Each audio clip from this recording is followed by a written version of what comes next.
কাচ্চি বিরিয়ানি নামটা শুনলেই যেন জিভে পানি চলে আসে, তাই না?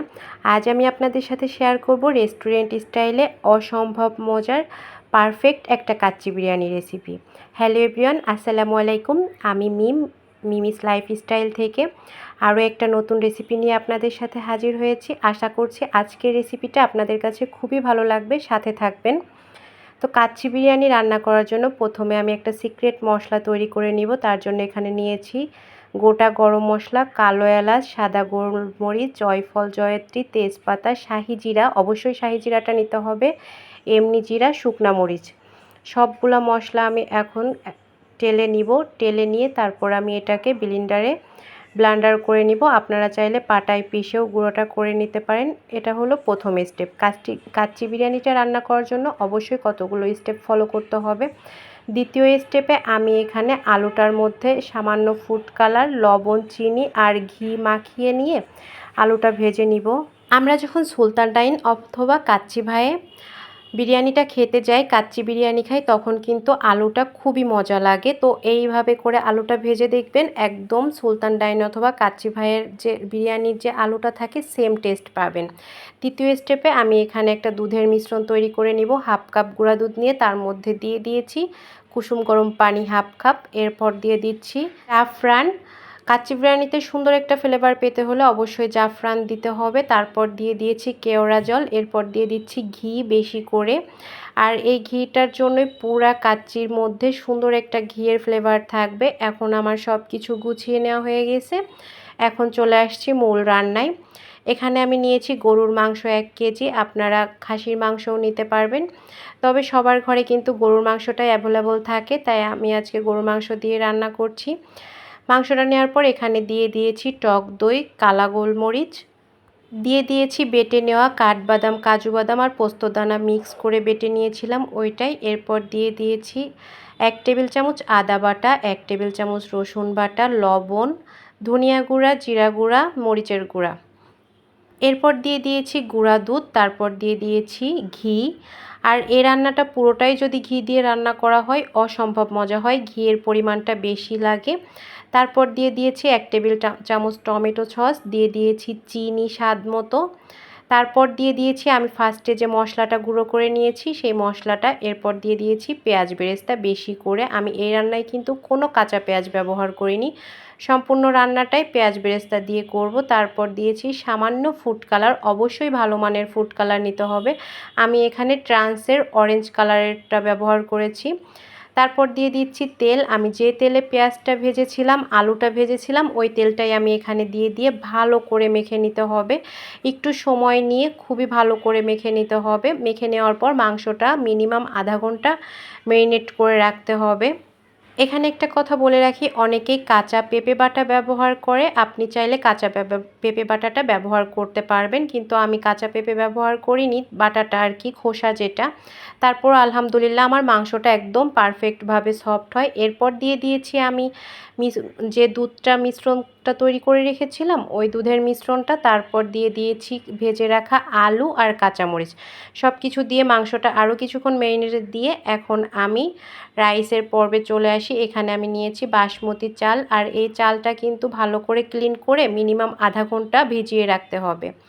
তারপর আমি যে পানিতে চালটা সিদ্ধ করব ওই পানিতে দিয়ে দিয়েছি বেশি পরিমাণে লবণ। অবশ্যই এখানে লবণের পরিমাণটা বেশি দিতে হবে, কারণ এই লবণটাই হচ্ছে আপনার রাইসের সাথে থাকবে। এরপর দিয়ে দিয়েছি স্টার অ্যানিস একটা, কালো এলাচ একটা, গোটা গরম মশলা, তেজপাতা, শাহি জিরা আর সয়াবিন তেল দিয়ে পানিটা ফোটার জন্য অপেক্ষা করব। আর এখানে আমি আরও কিছু কিশমিশ, কাঠবাদাম, কাজু বাদাম, আলু বোখারা, পেঁয়াজ বেরেস্তা, গুঁড়া দুধ নিয়ে ভালো করে মাখিয়ে নিলাম। দেখতেই পেলেন কি কি নিয়েছি। এরপর হচ্ছে পানিটা যখন ফুটে উঠবে তখন চালটা দিয়ে দিব। চালটা দেওয়ার পর ঘড়ি ধরে 6 থেকে 7 মিনিট রান্না করতে হবে, তার থেকে বেশি রান্না করা যাবে না, তাহলে চালটা ভেঙে যাবে। আপনি যখন কাচ্চি বিরিয়ানিটা রান্না করবেন তখন একদম 6 থেকে 7 মিনিট রান্না করে নেওয়ার পর আমি যে মাংসের ম্যারিনেটটা করে রেখেছিলাম এখন দিয়ে দিচ্ছি কাঠবাদাম, কাজু বাদাম, গুঁড়া দুধ, পেঁয়াজ বেরেস্তা, কিশমিশ সব কিছু দিয়ে যে মিশ্রণটা আমি তৈরি করেছি ওইটায় অবশ্যই এগুলা দিতে হবে পারফেক্ট একটা টেস্ট পেতে হলে। তারপর আমি সিদ্ধ করে রাখা রাইসগুলো এখানে দিয়ে দিচ্ছি। এখানে আরেকটা টিপস দিয়ে রাখি, স্টার অ্যানিসটা খুব বেশি দিবেন না, 1 থেকে 2টা দিবেন, কারণ স্টার অ্যানিসের ফ্লেভারটা কিন্তু ঝাঁঝালো থাকে, অল্পতেই সুন্দর ফ্লেভার চলে আসে। তারপর আমি এখানে দিয়ে দিচ্ছি বাকি দুধের যে মিশ্রণটা অর্ধেকটা ছিল সেটা। এরপর আমি আবারও ওই মিশ্রণটা দিয়ে দিচ্ছি, পেঁয়াজ বেরেস্তার যে মিশ্রণটা তৈরি করেছি, তারপর দিয়ে দিচ্ছি ফুড কালার। এটা অপশনাল, দিলে দেখতে ভালো লাগে, তবে আবারও বলছি এখানে ভালো মানের ফুড কালারটা দিবেন। দেওয়ার পর এখানে হচ্ছে নর্মালি সবাই যেটা করে আটা দিয়ে সিলটা করে, আমি আপনাদেরকে একটা সহজ টিপস দিই, আপনারা চাইলে ফয়েল পেপার দিয়ে করতে পারেন, তাহলে আটা মাখানোর যে ঝামেলা ওইটা থাকবে না। ফয়েল পেপার দিয়ে করলে খুব সহজে এটা করে নেওয়া যায়। আমি এখানে ফয়েল পেপার দিয়ে ঢেকে নিচ্ছি। তারপর ঢাকনাটা দেওয়ার পর উপরে যে ছিদ্রটা, এটা আমি একটা লবঙ্গ দিয়ে আটকে রেখেছি। এরপর এখানে একটা লোহার তাওয়া দিয়ে প্রথমে ঘড়ি ধরে 5 থেকে 6 মিনিট হাই হিটে রাখার পর একদম লো হিটে রাখবেন, ঘড়ি ধরে 1.5 ঘন্টা। তারপর 1.5 ঘন্টা আমি চুলায় বিরিয়ানিটা বসিয়ে দিয়ে এর ফাঁকে আমি একটু শামি কাবাবটা ভেজে নিচ্ছি। বিরিয়ানির সাথে অবশ্যই শামি কাবাব লাগবে, না হলে কিন্তু খেতে ভালো মানে বিরিয়ানির সাথে যে কম্বিনেশন ওইটা আসলে হয় না। তো 1.5 ঘন্টা পর ফিরে এলাম, আর আমার বিরিয়ানিটা কিন্তু আলহামদুলিল্লাহ একদম পারফেক্টভাবে হয়ে গিয়েছে। দেখেন নিচে কিন্তু পোড়া লেগে যায়নি। আমি যে টিপসটা দিয়েছি, ফার্স্টে চুলার আঁচটা 6-7 মিনিট হাই হিটে রাখার পর একদম লো হিটে 1.5 ঘন্টা রেখে দিবেন একটা তাওয়ার উপরে। তাহলে দেখবেন আপনার মাংসটা পারফেক্টভাবে সিদ্ধ হয়ে যাবে আর রাইসটাও ঝরঝরা হবে। এই দেখেন আমার বিরিয়ানির ফাইনাল লুক। দেখতে অনেক লোভনীয় লাগছে না? বিলিভ মি, এই রেসিপি ফলো করে একবার বাসায় বিরিয়ানি রান্না করবেন, আপনার বিরিয়ানি রান্নার প্রশংসা আপনার পরিবারের সবাই করবে। বিরিয়ানিটা দেখেই বুঝতে পারছেন আশা করছি যে এটা কতটা পারফেক্ট হয়েছে। আর আমি আজকে বিরিয়ানির সাথে রেখেছিলাম শামি কাবাব, সালাদ, কোক। আমি আজ যে পরিমাণে বিরিয়ানিটা রান্না করেছি, এটা যদি রেস্টুরেন্টে যেয়ে খেতে হতো তাহলে মিনিমাম 3000 টাকা লাগতো। একটু কষ্ট করে বাসায় তৈরি করলে কিন্তু অল্প খরচে খুব সহজে বাসায় তৈরি করে নেওয়া যায় একটা পারফেক্ট বিরিয়ানি। তো দেখেন আমার মাংসটা কিন্তু পেঁপে বাটা না দেওয়ার পরেও সুন্দরভাবে সিদ্ধ হয়ে গিয়েছে। আশা করছি আমার আজকের রেসিপিটা ভালো লেগেছে। রেসিপিটা ভালো লাগলে অবশ্যই শেয়ার দিয়ে রাখবেন যখন রান্না করবেন, শুধুমাত্র রেসিপিটা একটু দেখে নেবেন।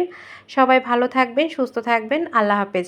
আর আমার পেজকে ফলো দিয়ে সাথে থাকবেন পেজের সাথে, তাহলে এরকম ভালো ভালো নতুন নতুন সহজ রেসিপি পেয়ে যাবেন রেগুলার।